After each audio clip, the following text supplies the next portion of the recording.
nesse momento elevar o nosso pensamento a Deus, a Jesus, a plenos de espíritos amigos, dos socorristas do bem desse hospital chamado Centro Espírita Sebastião Marte. Esse grande hospital de socorro, onde leva aquelas almas que precisam da luz, do amor e do carinho, e que nos serve também de escola de aprendizado e de ensinamento. Jesus, Pai de infinita bondade, misericordioso Tu és pelo amor que dedicaste a nós. Tu que estás, ou já completaste, na semana passada, mais idades, não sabemos quanto, né? Mas foi o Teu dia, menino Jesus, que nasceu para nos salvar, nos ensinando, nos ajudando a caminhar, trilhar o caminho certo da luz e da paz, da humildade, da caridade, do perdão, da fé e da esperança. Te pedimos, ó Pai, porque somos eternos pedintes, que ilumine todos esses queridos irmãos que ainda se encontram perdidos pelas ruas, pelos becos, pelas vielas, nos asilos, nos leprosários, enfim, Pai amado, nos casebres humildes, nos palacetes, nos gabinetes, onde quer que esteja, Pai amado, um filho Teu, que a Tua luz lá esteja presente para nos iluminar, para levar a eles o equilíbrio, a paz e a bondade. E assim, Pai amado, agradecido a Ti nesta noite, a Ti damos graças e dizemos: Pai nosso que estás no céu, santificado Senhor seja o Teu nome, venha a nós o vosso reino, seja feita a vossa vontade, assim na terra como nos céus. O pão nosso de cada dia dai-nos hoje, Senhor. Perdoa nossas ofensas, assim como perdoamos a todos aqueles que nos temos ofendido. Não nos deixeis, Senhor, cair em tentação, mas livrai-nos, ó Pai, de todo mal, porque Teu Senhor Jesus é o reino e a glória. Quando Ele disse: lembra-te do universo que criei, deixei para Ti todas as coisas do mundo. E quando nos meus braços repousares o Teu corpo, estarei Te levando para a vida eterna. Não deixe que as lágrimas banhem o Teu rosto. Para isso, criei os oceanos. Não deixe que a tristeza invada teu peito. Para isso, criei alegria. Olhe para cima, procure em todos os cantos. É tão fácil de encontrar, porque eu sou o caminho, a verdade e a vida. Que assim seja. Caríssimos irmãos, encarnados e desencarnados, boa noite. E é um prazer muito grande nós estarmos aqui na casa de Sebastião Marte, no último dia do ano, praticamente, que segunda-feira já é outro ano, um dia onde muitas pessoas comemoram, outras estão nos hospitais, sofrendo alguns problemas, alguns resgates. Mas nós estamos aqui hoje para falar do Evangelho, uma parte interessantíssima, que por acaso, olha por acaso como é que é engraçado, chama-se notas explicativas. Nem todas as versões do Evangelho têm essa parte. Algumas mais antigas não tem, outras tem. Então, no final do Evangelho, tem lá, notas explicativas. Então, para tentar colocar primeiro o que é isso, para muitas pessoas que não conhecem, por exemplo, quem é da área contábil, de auditoria, sabe muito bem o que são essas notas explicativas. Então, fazendo uma similaridade com a nossa vida contábil, nota explicativa é o seguinte: demonstrações contábeis. Tem lá o balanço patrimonial, a DRE, a DFC, a DMPL. No final tem a nota explicativa. Isso aí todos são códigos que a contabilidade utiliza. Cada uma tem uma nomenclatura diferente, específica, que mostram números secos. Para a pessoa que não entende, a nota explicativa vem lá no final e fala assim: aquele número lá na DRE, demonstração do resultado do exercício, ou na DFC, demonstrativo de fluxo de caixa, são isso. Ele vai detalhar o que aconteceu lá em cima do balanço. Então, é interessante para quem conhece a área contábil, vai saber o que eu estou falando. Notas explicativas é no final do balanço, num balanço mensal ou anual, explicando o que aconteceu com aquele monte de número. Então, para começar a entender por que colocar essas notas explicativas lá no Evangelho no final, é para demonstrar para nós que estudamos a doutrina espírita por que foi escrito o Evangelho. Com base em quê? O que eles procuraram, o que Kardec e os espíritos fizeram esse finalzinho, colocar lá, nota explicativa. Parece até que o Kardec também era contador, né? Então é interessante você entender o que é uma nota explicativa para poder falar por que colocaram no final. Vai explicar, eu escrevi isso aqui tudo Por isso, interessantíssima essa colocação, e graças a Deus nós recebemos esse prazer imenso de falar sobre as notas explicativas do Evangelho. Então vamos lá. Já no início das notas explicativas, eu vou pedir permissão para ler, eles falam o seguinte: hoje creem em sua fé inabalável, porque assentada na evidência e na demonstração, e porque satisfaz a razão. Tal é a fé dos espíritas, e a prova da sua força é que se esforçam por se tornarem melhores, domarem suas inclinações más e pôr em prática as máximas do Cristo, olhando todos os homens como irmãos, sem acepção de raças, castas, nem seitas, perdoando a seus inimigos, retribuindo o mal com o bem, a exemplo do divino modelo que foi Jesus. Isso aqui está escrito na Revista Espírita, de 28 de janeiro de 1868. Kardec que escreveu isso aqui, na Revista Espírita. Então, uma obra um pouquinho antiga, está no início das notas explicativas, vem falando isso aqui. Então a gente faz rememorando também as obras. Ele vem fazer uma lista, na ordem cronológica das obras de Kardec. O Livro dos Espíritos, 1857. O que é o Espiritismo? 1859. Aí vai vindo. O Livro dos Médios, 1861. Evangelho segundo o Espiritismo, 1864. Quer dizer, foi o quarto livro, foi o Evangelho, não foi o primeiro. Quinto livro, Céu e Inferno, 1865, um ano depois do Evangelho. A Gênesis, 1868. Obras póstumas, depois que Kardec já tinha morrido, 1890. E além de tudo isso, além dessas obras todas, temos 134 revistas espíritas, que vai do ano de 1858 até o 1869. Então são fatos e dados interessantíssimos e mostram assim, ó, nota explicativa do Evangelho. Foram escritos esses livros todos por causa disso, tudo, para poder clarear a mente das pessoas, nós encarnados, que muitos até hoje ainda duvidam até da morte. Muitas pessoas duvidam até da morte. Por exemplo, um dia desse, no trabalho mediúnico que nós temos aqui no Tiãozinho, lá no Lar dos Velhinhos, uma senhora, pelo jeito já idosa, incorporou e falou conosco: moço, eu sempre fui a católica, apostólica, romana, ia em todas as missas, todos os cultos, fazia tudo direitinho, tudo certinho, e não me explicaram o que acontecia depois da morte. Para onde é que eu vou agora? Olha só, já desencarnada. Falei, olha, nós sabemos, a senhora já percebeu que a senhora está falando comigo através de um corpo emprestado, que a incorporação acontece assim. Ela, eu estou vendo que é diferente, não estou entendendo, aí vamos explicar para ela como era a incorporação. Mas mesmo assim ela estava ainda reticente de aceitar a ajuda. Até que a espiritualidade trouxe 3 espíritos de 3 freiras, e ela, com essas freiras eu vou. Olha que interessante. Até então ela estava perdida, mas quando chegaram os 3 espíritos de 3 freiras, ela se sentiu à vontade, se sentiu em casa, dentro do catolicismo, mesmo depois de morta, depois de desencarnada, e seguiu com as 3 freiras que levaram, conseguiram resgatar aquela senhora que estava ali perdida, mesmo depois do desencarne. E quantos irmãos nossos, quantos espíritos ainda continuam por aí perambulando, que não perceberam nem que desencarnaram? Não percebem.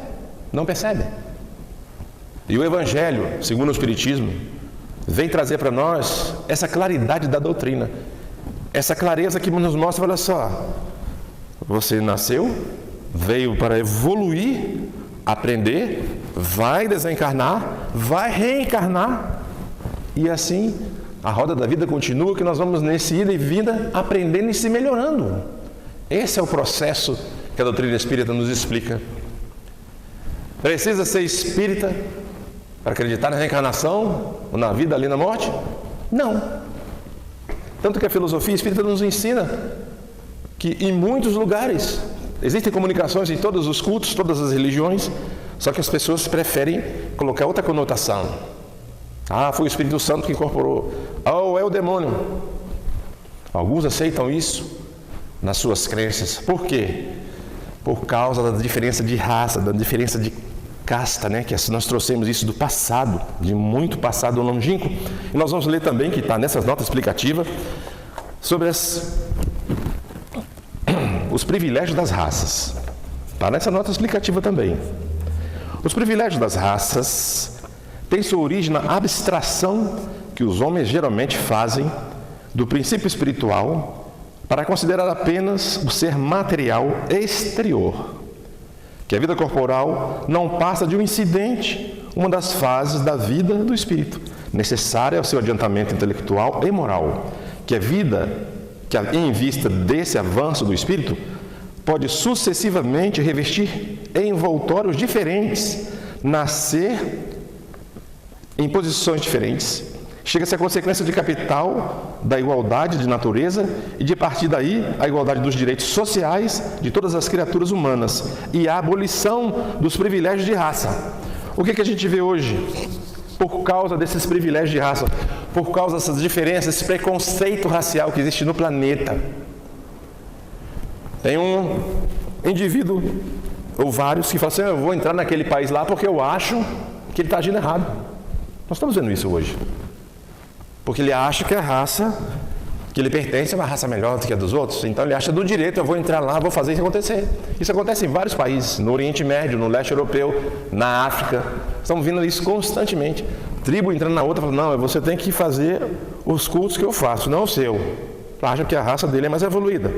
Então, falando dessas raças que sempre acham mais evoluídas do que as outras, nós vamos voltar um pouquinho na história aqui e lembrar no próprio Evangelho, na Gênesis, nos diz, a ciência também prova.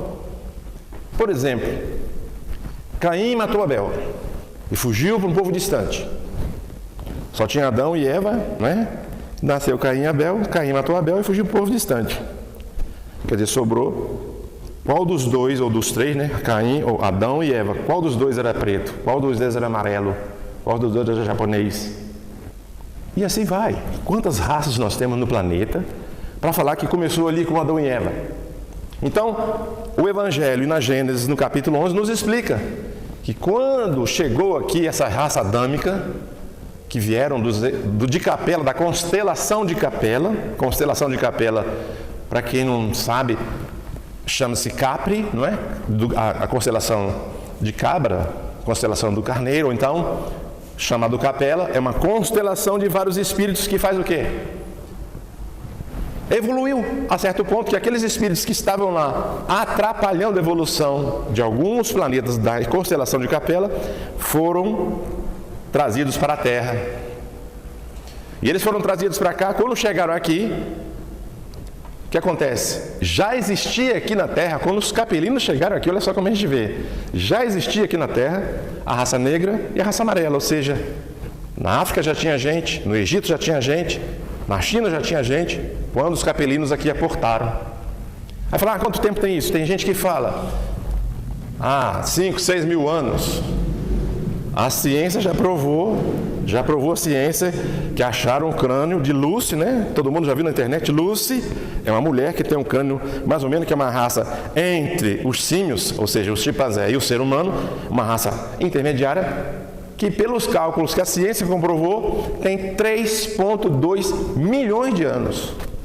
Ou seja, você já tinha uma mulher, que até lhe deram o nome de Lucy, era um crânio de uma mulher, há 3 milhões e 200 mil anos atrás. Então, como não tinha WhatsApp nem Google, né, a gente não sabe exatamente quanto foi, mas que tem milhares e milhares de anos aí atrás, antes da raça adâmica chegar aqui, tem muitos milhares de anos. E esse povo que chegou, eles acreditavam no paraíso perdido. O que é? Eles perderam a chance de ser feliz lá, naqueles países, naqueles planetas da constelação de Capela. Não puderam ser felizes. Foram deserdados: você vai para a Terra, porque lá você vai resgatar o que você fez aqui de errado. Não evoluiu moralmente o necessário para ficar aqui no planeta capelino. E vieram para cá. E muitos ficaram revoltados, então já achavam, chegavam aqui e falavam assim: olha, eu sou melhor que esse cara, eu sou melhor que aquele. E começou a uns achar que era melhor que os outros. Bem, eu sou melhor o egípcio. Vou fazer esse monte de outros aqui escravo meu, porque eu sou inteligente, eu conheço um monte de coisa. Eu conheço a vida após a morte, eu conheço a eternidade. Ele não conhece, vai ser meu escravo. É uma raça inferior. Começou aí, veio de lá, trouxeram essa herança infeliz da distinção de raças já lá atrás, lá da constelação de Capela. E até hoje a gente sofre as consequências dessa distinção. Porque o homem ainda continua achando, oh, eu sou melhor, isso tal. Hoje a gente vê isso. Hoje você vê isso.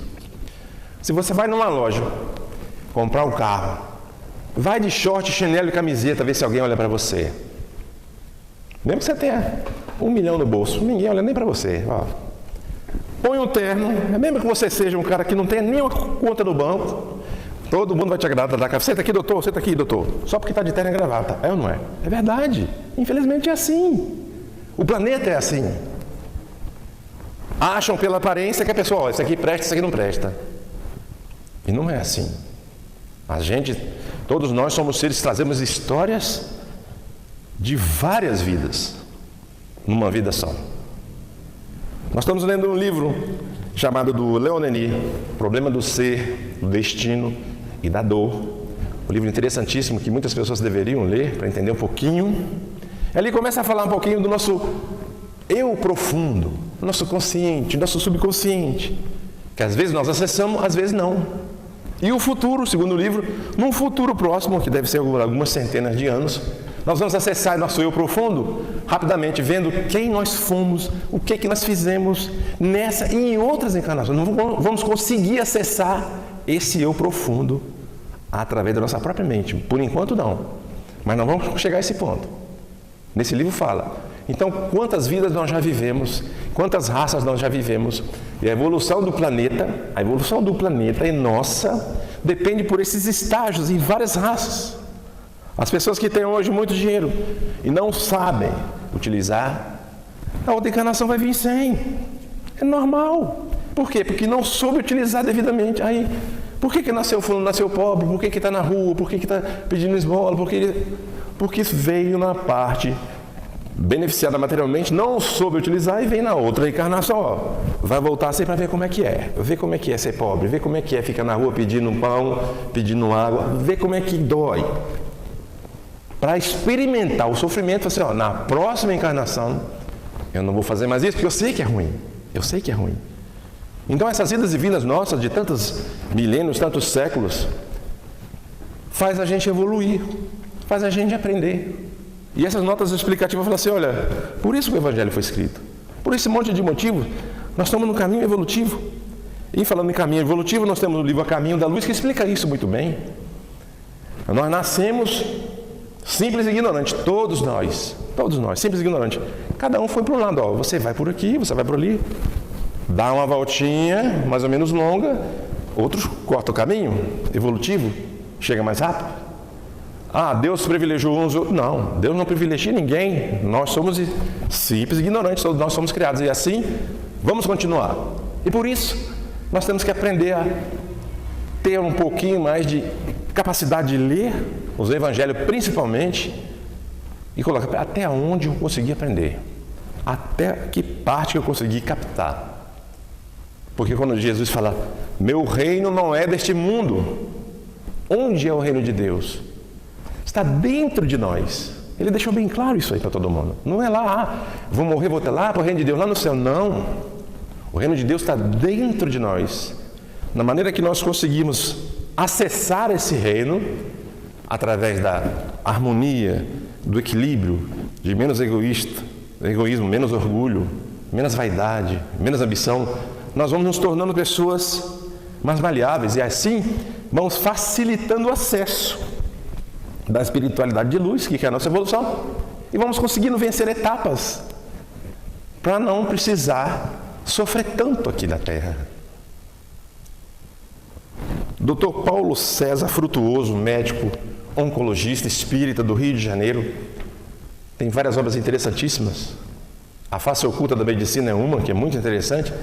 Fala que nós somos capazes de nos curar. Não só ele, mas através dos espíritos. 90% dos nossos problemas que nós temos é culpa nossa. Doença, inclusive. Doenças. Então, culpa nossa. Então, nós vamos chegar a um nível de conhecimento, de entendimento, que o Evangelho nos explica, mas as informações de outras obras, olha aqui, ó, é por aqui o caminho. Nós vamos, puxa vida, era só isso que tinha que fazer? Vamos por aqui que a gente vai conseguir caminhar para um mundo melhor, um mundo de regeneração que já começou quando Jesus veio aqui. Quando a raça adâmica aportou aqui, eles achavam que eles eram melhores que todos. Jesus reuniu eles com eles no plano espiritual e falou, peraí, estou só resumindo, que nos livros fala com mais glamour, com mais calma. Vocês viram o que vocês fizeram em outros planetas, estão querendo fazer a mesma coisa na Terra? Não. Vou voltar. Ele veio para cá, só reuniu 2 vezes até hoje. No livro A Caminho da Luz fala sobre essas 2 reuniões. Quando o planeta começou a ser formado, quando saiu uma fagulha do Sol, que nós somos uma fagulha do Sol, quando saiu essa fagulha, Jesus já existia, e depois, quando ele veio, um pouquinho antes ele vinha, ele, vou ter que ir lá na Terra para mostrar o povo como é que tem que se viver. Então ele veio 2 vezes, explicou para os capelinos, olha, vocês estão cometendo os mesmos erros, vamos começar de novo. Então o processo regenerativo da Terra começou quando Jesus veio. A vida não acaba, a vida continua. Morreu, no 3º dia apareceu para Madalena, em espírito, se materializou, mas apareceu em espírito, porque ele não veio mudar nada. Jesus tinha o corpo fluídico, ele não veio mudar nada, tanto que ele sangrou, sentiu dor, foi cortado, enfiaram a lança nele. Tudo isso era normal, ele era de carne e osso. Então, quando ele explicou para os capelinos, olha, vou voltar, vocês têm que aprender como é que funciona, senão vocês vão perder a chance de novo. E hoje aqui na Terra ainda existem muitos capelinos que não entenderam. Muitos capelinos que não entenderam. Quando a gente conversa no trabalho mediúnico, e alguns chegam os espíritos rebeldes, muito rebeldes, renitentes no mal, você não consegue convencê-lo através da doutrinação. A espiritualidade se aproxima. Vamos levar ele para dar um pulo lá, para onde ele vai. Sair daqui da Terra, vai para outro planeta, menos evoluído do que a Terra. Passa alguns segundos, ele volta assustado. O que foi, meu irmão? Não quero ficar lá não, eu quero melhorar.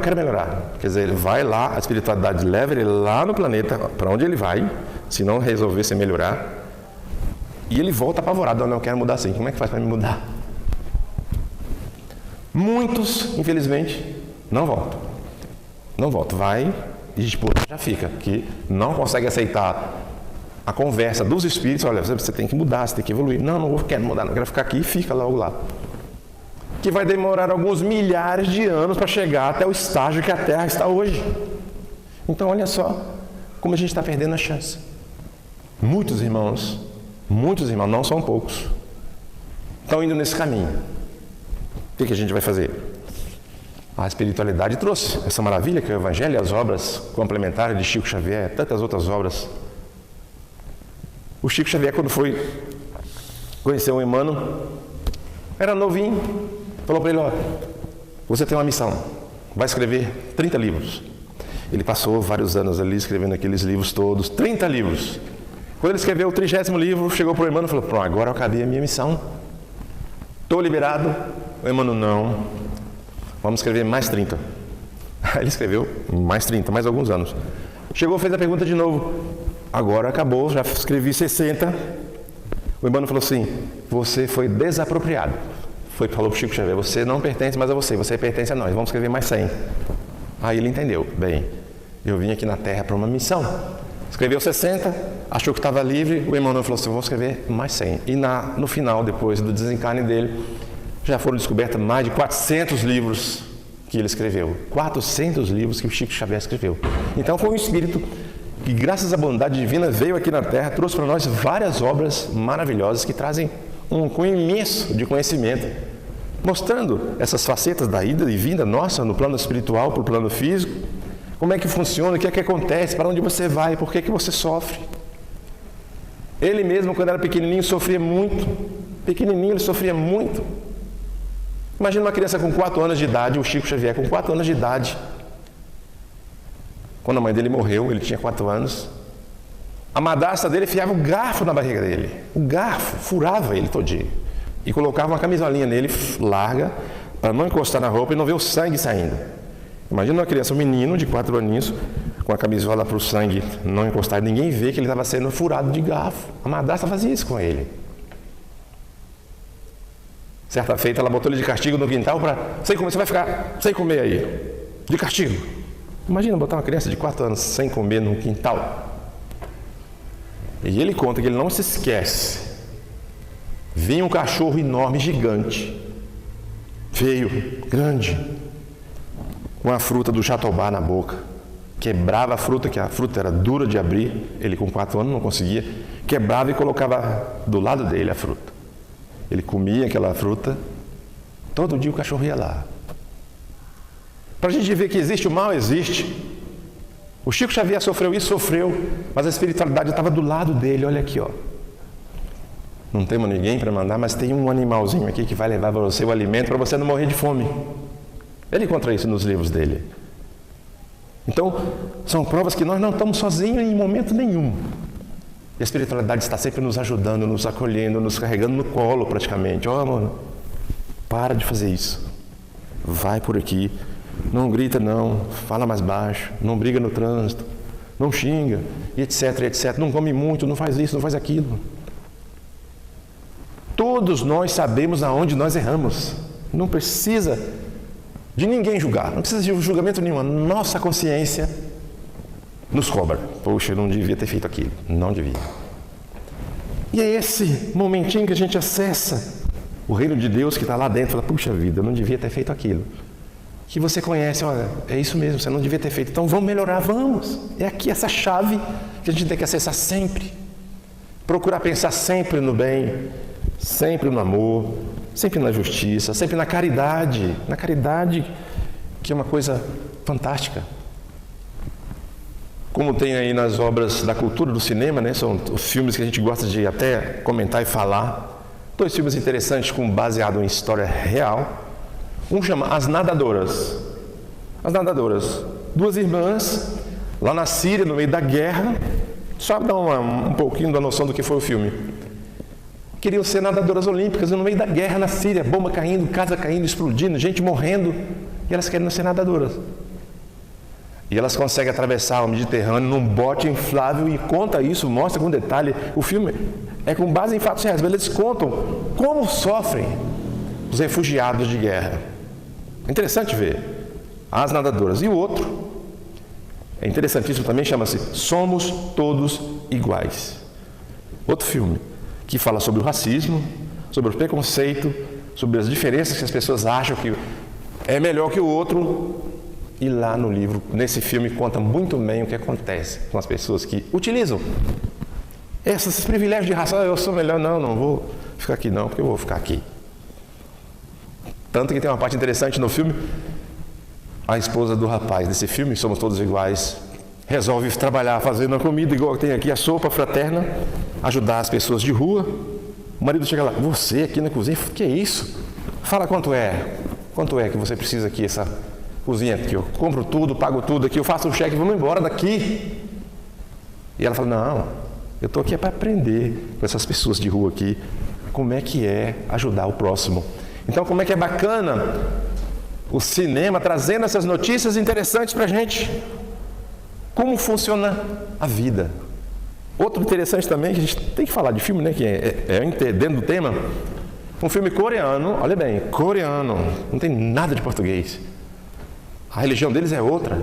No final do filme, o rapaz fala assim, ele encontra com o pai em sonho, que ele estava em coma, e fala assim, pai, se existir a reencarnação, eu quero nascer seu filho de novo. Num filme coreano, eles narram e falam sobre a reencarnação no filme coreano. Olha que legal. Não é bacana? É bacana. Para a gente ver que o mundo está por aí, a espiritualidade está em todas as religiões, em todos os lugares. Basta a gente abrir um pouquinho a nossa antena e falar, peraí, o que eles estão querendo me dizer com isso? O que acontece na rua? Aconteceu comigo? Que recado é esse que está vindo para me ajudar? São pessoas e situações que acontecem no dia a dia no mundo inteiro. No mundo inteiro. Falando no mundo inteiro, Roberto vai gostar do pedaço, né, Roberto?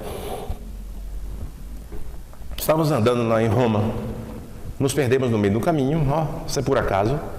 Onde é que fica a Fontana de Trevi e tal e coisa e tal? Fomos andando, caímos num buraco. É um buraco que tem uma descida assim, você desce, tem um monte de restos históricos lá de 2000 anos atrás. Tinha um lugar chamado lá Templo de Apolo. Templo de Apolo. É um mini coliseu onde as pessoas lutavam, faziam os treinamentos, tinha muitas coisas lá nesse templo. Quando nós saímos de lá, vários espíritos de gladiadores que estavam lá ainda, sujos de sangue, terra. Olha quanto tempo que esses espíritos não reencarnam. Em Roma agora, em agosto, julho, estavam lá. Saindo de lá, nós fomos para o Vaticano. No Vaticano. A espiritualidade levou eles junto. Levou junto. Vai todo mundo, ó. Chegando lá no Vaticano, tinha um grupo de freiras, isso é tudo espírito, tanto os gladiadores quanto as freiras. Um grupo de espíritos de freiras que pegaram esses gladiadores, levaram eles para a fonte, para tirar aquele sangue, aquela terra presa na pele deles, e colocando uma roupa nova, para eles assistirem ali o culto, a missa, entender um pouco do que estava acontecendo, há quantos séculos eles estavam ali presos naquela cena lá do Templo de Apolo, nas lutas, nos massacres contra os cristãos. Para a gente ver que nada é por acaso, nós não estamos sozinhos em momento nenhum. Nós somos assistidos, eles usam a nossa energia para ajudar os irmãos que estão perdidos por aí, em qualquer lugar do planeta. Não é só no centro espírita. Então nós somos médios? Somos. Todos nós somos médios. Ah, não sou não. No momento que nós estamos aqui reencarnados, vivos, nós temos energia, temos campo magnético, e essa nossa energia atrai espíritos de tudo que é forma para junto de nós, que se assemelha conosco.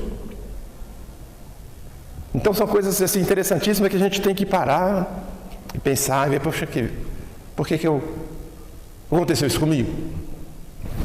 Porque nós precisamos aprender muito ainda. Quantos e quantos séculos tem espíritos ainda que não conseguem reencarnar e não vão reencarnar, não vão conseguir voltar para a Terra. Está o ódio ainda que está arraigado ainda dentro dos seus corações, por causa dos privilégios de raça. Achavam que eram muito melhores que os outros. Não. O Evangelho veio explicar, olha aqui, bem-aventurados os mansos que herdarão a terra, os pacíficos, os humildes, os pobres de espíritos. Não são as bem-aventuranças? Para mostrar para a gente que quanto mais teimoso, mais arraigado no ódio, no orgulho e na vaidade, mais longe nós vamos ficar do caminho evolutivo e do Evangelho de Jesus. Por isso que nessas notas explicativas ele vem e fala assim, ó por que nós escrevemos isso aqui, tudo que está aí atrás. A nota explicativa vem dizendo. E ela fala mais um pouquinho, interessante. O Espiritismo permite resolver os milhares de problemas históricos, arqueológicos, antropológicos, teológicos, psicológicos, morais, sociais e etc. Allan Kardec, Revista Espírita de 1862, página 401. Está isso aqui na nota explicativa. Só estamos reproduzindo o que o Kardec falou. Aí ele diz mais aqui, os aspectos científico, filosófico e religioso. Letra A. Todos os seres humanos são imortais, criados por Deus em igualdade de condições, sujeitos às mesmas leis naturais do progresso, que levam todos gradativamente até a perfeição. Letra B. O progresso ocorre através de sucessivas experiências em inúmeras reencarnações vivenciando necessariamente todos os segmentos sociais. Nós falamos aqui no início. Nasceu rico, não soube usar, vai nascer pobre, vai nascer com certeza, vai aprender como é que é. Única forma de o espírito acumular o aprendizado necessário ao seu desenvolvimento. Letra C. O período entre as reencarnações, o espírito permanece no mundo espiritual, podendo comunicar-se com os homens. Trabalho mediúnico. Está lá, está aqui, ou estamos em casa, estamos na rua, estamos sendo acessível, estamos em condição, damos faixa vibratória, a espiritualidade se comunica conosco de alguma forma. Desde dado, o progresso obedece às leis morais ensinadas e vivenciadas por Jesus, nosso guia e modelo, referência para todos os homens que desejam se desenvolver de forma consciente e voluntária. Com a reencarnação, desaparecem os preconceitos de raça, de castas, pois o mesmo Espírito pode torná-lo nascer rico ou pobre, capitalista ou proletário, chefe ou subordinado, livre ou escravo, homem ou mulher. De todos os argumentos invocados contra a injustiça da servidão e da escravidão, contra a sujeição da mulher à lei do mais forte, nenhum há que prime em lógica ao fato material da reencarnação. Se, pois, a reencarnação funda numa lei da natureza o princípio fundamental da fraternidade, também se funda a lei o da igualdade dos direitos sociais e, por conseguinte, o direito à liberdade. Revista Espírita, 1867, página 373. Está tudo lá no final do Evangelho, explicando por que escreveram o Evangelho, por que da reencarnação e onde está a página. E dentro do Evangelho, dentro dessa própria parte também das notas explicativas, tem um pedacinho de um capítulo que fala do homem de bem. Como é que eu vou vencer todas essas imperfeições? Como é que eu vou conseguir botar tudo que o Evangelho fala? Tentando ser um homem de bem. O que diz no capítulo do homem de bem, que é o capítulo 17 do Evangelho? O homem de bem é bom, humano, benevolente para com todos, sem distinção de raças, nem de crenças, porque todos os homens vê seus irmãos. Evangelho segundo o Espiritismo. Interessantíssimo isso, porque mostra pra gente, olha aqui, ó, como é que você tem que ser. Está no Evangelho. Se apagasse todo o Evangelho, todos os livros espíritas fossem todos queimados, nós poderíamos ficar só com uma frasezinha, aquela: amar a Deus sobre todas as coisas, que é o próximo como a vós mesmo. Só isso era o suficiente para o mundo aprender daí para frente, se melhorar. Aqui, quando você ama a si mesmo e ama o próximo, você não vai querer fazer mal ao seu próximo, não vai achar que ele é inferior a você, não vai querer fazer uma pessoa sofrer mais, porque o Evangelho vai nos ensinar que o amor é a solução de todos os problemas da humanidade. No livro Vinha de Luz também, tem aqui, ó, falando disso, dos remédios da humanidade, né? O Remédio Salutar, capítulo 157 do livro Vinha de Luz. Confessai as vossas culpas uns aos outros e orai uns pelos outros para que sareis. Olha que coisa maravilhosa. Tiago, capítulo 5, versículo 16. A doença sempre constitui fantasma temível no campo humano, qual se a carne fosse tocada de maldição. Entretanto, podemos afiançar que o número de enfermidades essencialmente orgânicas, sem interferências psíquicas, é positivamente diminuto. Nós acabamos de falar ainda agora sobre o Dr. Paulo César Frutuoso. Está aqui, fonte viva, dizendo a mesma coisa. A maioria das moléstias procede da alma, das profundezas do ser, não nos reportando a imensa caudal de provas expiatórias que invade inúmeras existências em suas expressões fisiológicas. Referimos-nos tão somente às moléstias que surgem de inesperado com raízes no nosso coração. Olha que bacana. Quantas enfermidades pomposamente batizadas pela ciência médica não passam de estados vibratórios de mentes em desequilíbrio? Qualquer desarmonia interior atacará naturalmente o organismo em sua zona vulnerável. Um experimentar-lhe-á os efeitos do fígado, outro nos rins e outro ainda no próprio sangue. Em tese, todas as manifestações mórbidas se reduzem ao desequilíbrio.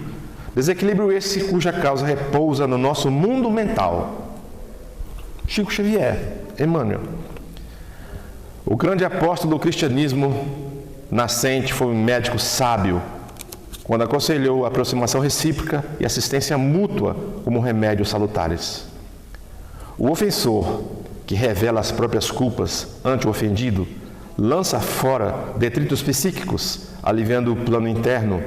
Quando oramos uns pelos outros, nossas mentes se unem no círculo da intercessão espiritual, e embora não se verifique o registro imediato de nossa consciência comum, há conversações silenciosas pelo sem-fio de nossos pensamentos. Olha que bacana.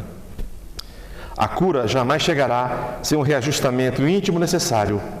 E quem deseja melhoras positivas na senda da elevação, aplica o conselho de Tiago.